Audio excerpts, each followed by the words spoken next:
ऐ मेरे नौजवानों, अपनी बच्चियों को, अपनी बहनों को, अपनी माओं को, अपनी बीवियों को ये तमीज सिखाओ। कयामत के दिन एक बंदा इसलिए जहन्नम में जा रहा होगा, मेरे आका फरमाते हैं दयूस जहन्नम में जाएगा। पूछा जा गया ये कौन है दयूस? कहा गया जिसकी औरत बेपर्दा बाहर निकलती थी, उसे दोज़ख में डाला जा रहा था। तो सोचो कि उस औरत पर क्या अज़ाब होगा। तुम्हारे ऊपर तुम्हारी औरतों का भी हक है, तुमने क्यों इसको पर्दे में नहीं रखा? तुमने इसको हयादार क्यों नहीं बनाया? अपनी बच्चियों की सही तरबियत करो, अपनी बहनों की सही तरबियत करो। आज के इस माशरे में हमारी औरतों के साथ एक बड़ा मसला ये है कि वो ऐसी महफिलों में आती नहीं जहां वो कुछ गर्म हो सके, जहां उनके अंदर ईमान ताज़ा हो सके। जाहिर सी बात है वो बरसों तक उनके घरों में कैद होने की वजह से जंग लग जाता है। अब तो इंटरनेट का ज़माना है, उनको तकरीरें सुनाओ, दीन की तरफ माइल करो, उनको किताबें पढ़ने का हुक्म दो, बयानात अच्छे सुनने की तरगीब दिलाओ। वरना अक्सर औरतों का हाल ये होता है ना उनके लिए जुम्मा है, ना ईदैन है, ना कभी वो महफिलों में आती हैं, जिसकी वजह से टीवी में जो देखा वही उनके दिल में उतरने लगा, इसलिए बिगाड़ आया। अब मुझे डर इस बात का होता है, मेरे आका सल्लल्लाहु अलैहि वसल्लम ने फरमाया क़यामत के करीब सबसे बड़ा फितना जो आएगा वह दज्जाल का होगा, और उस दज्जाल की फौज में सबसे ज्यादा औरतें शामिल होंगी, औरतें शामिल होंगी। और दज्जाल अपनी फौज को ताकत देगा तो औरतों की बेहयाई से वो नंगी करके लाएगा। भूखे भेड़िए की तरह नौजवान उनकी तरफ झपट जाते हैं। आज भी यही हाल है। कुत्ते भी उस तरह से नहीं झपटते जिस तरह कुछ अय्याश तबीयत के नौजवान औरतों की तरफ लपक जाते हैं। तुम्हारा इम्तिहान है, तुम्हारा इम्तिहान है। याद रखो, तुम अपनी आंखों को बचा लो। दुनिया में अल्लाह तुम्हारे लिए जन्नत की हूरें रखा है जिनसे तुम्हारा निकाह होना है। अजीजा ने गिरामी, हया को साथ रखो। जब तुम तन्हा हो तब भी ये समझ लो कि मुझे मेरा अल्लाह देख रहा है। तुम कभी महसूस करते हो कि तन्हाई में कभी बैठे हो? एक नौजवान ने कहा था कि मैं उससे गलती हो रही थी, उसके तौबा करने का वाकया मैं बता रहा हूं, कैसे वो बाज आ गया।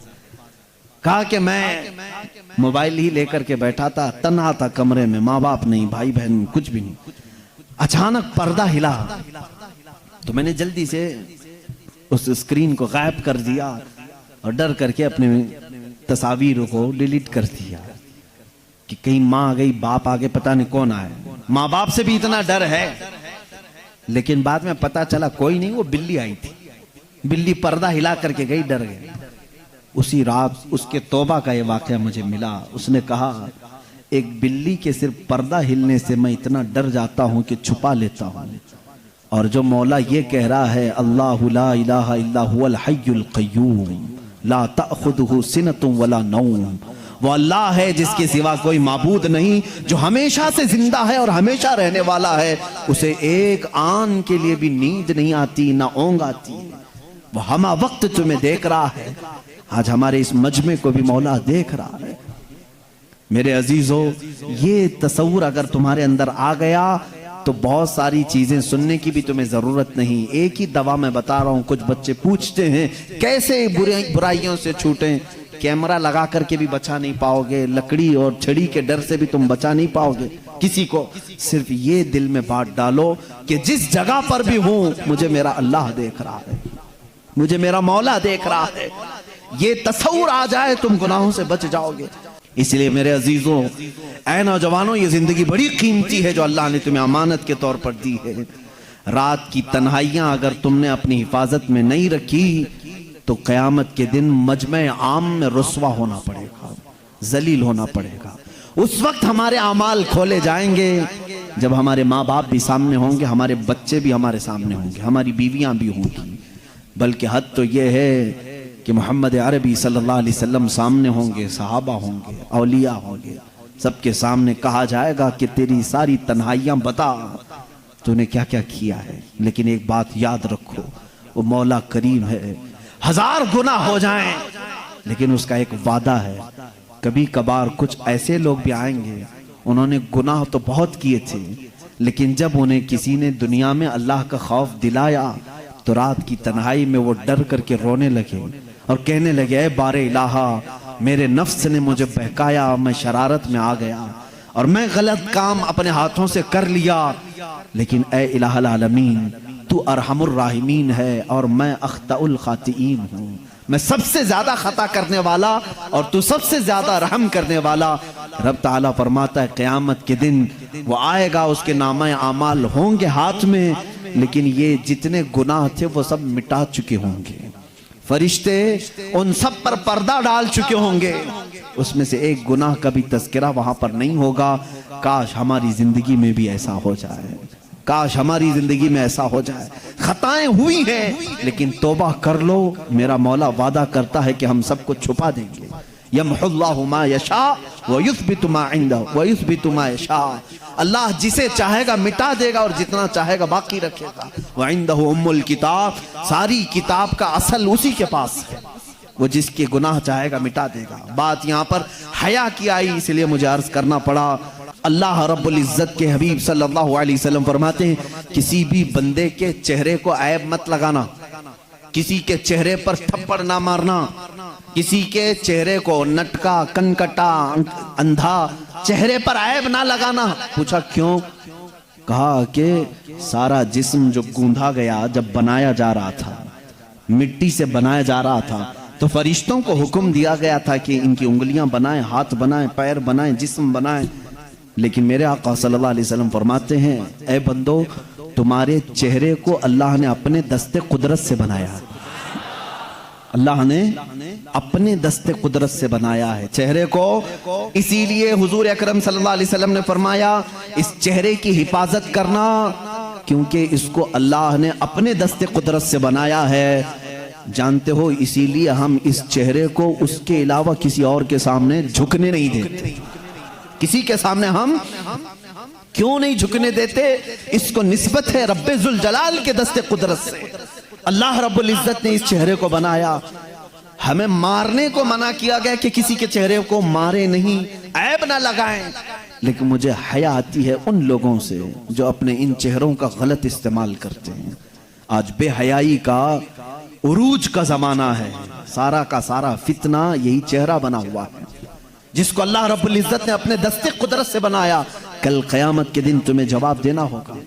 आज तुम शीशों के सामने घंटों खड़े होकर के जिस चेहरे को मेकअप करते हो और मुजरे करते हो, ये तो आज के नौजवानों का एक ट्रेंड चला हुआ है कि हर कोई अपने आप को बन संवर करके इस तरह से नाच करके दिखाए कि थोड़े उसके फॉलोअर बढ़ जाएं, थोड़े उसके फैंस बढ़ जाएं। ये मुजरे करने का जमाना आज उरूज पर नजर आता है टिकटॉक के जरिए से। अभी बंद हुआ कि नहीं बंद हुआ पूरी तरह से मालूम नहीं, अगरचे किसी की दुश्मनी में बंद हुआ हो, खैर तो है। लेकिन नौजवानों को से मैं ये कहता हूं, इसमें लड़कियां भी हैं, लड़के भी हैं। अक्सर ऐसी चीजें सुनने को मिलती हैं कि इस एक 25 सेकंड 30 सेकंड के लिए, 1 मिनट के लिए नौजवान लड़की बनना भी पसंद करता है, मुखन्नस और हिजड़ा बनना भी पसंद करता है। अल्लाह रब्बुल इज्जत की बारगाह में क्या जवाब दोगे? जिस अशरफुल मखलूकात का चेहरा अल्लाह ने तुम्हें दिया, इसको बिगाड़ते हो।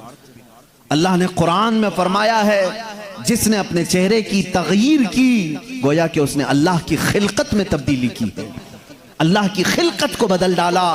और यही शैतान का महबूब मशगला है। जानते हैं, हम अपने हाथों से मूर्तियां नहीं बनाते सिर्फ इसलिए कि चेहरा बनाना सिर्फ अल्लाह का काम है, इसमें कोई दूसरा शरीक नहीं हो सकता। हमें मना किया गया है। और क़यामत के दिन फरमाया जाएगा, अगर किसी ने मुजस्समा बनाया, अल्लाह फरमाएगा जान डाल करके दिखा इसमें। हम चेहरों के साथ जो आज खिलवाड़ कर रहे हैं, मुझे यहां पर जिक्र करना है मेरे अजीजों। कहां है वो हमारे गयूर नौजवान जो हया की चादर को उठाकर फेंक चुके हैं आज? और बेहयाई इस कदर उरूज में है आज कि हम नौजवानों को देख रहे हैं कि ये इस तरह का लिबास पहन रहे हैं जिससे फरिश्ते भी हया करते होंगे, फरिश्ते भी लानत करते होंगे। याद रखो, हमारे जिस्म का जितना सतर का हिस्सा है, इस सतर के हिस्से में अगर एक उंगली के पोर के बराबर भी हिस्सा खुला रहा तो पूरे दिन भर हराम गुनाह का उसके ऊपर इर्तिकाब होता रहेगा। हरामकारी की सजा और हरामकारी की वईद पूरे दिन उस पर होती रही। और जितने लोग उसकी तरफ नजर करेंगे उनको भी गुनाह होगा। कैसे गुनाह में मुब्तला हो गए कि खुद भी अपने सतर की बेसतरी की और दूसरों को भी उन गुनाहों में मुब्तला कर दिया।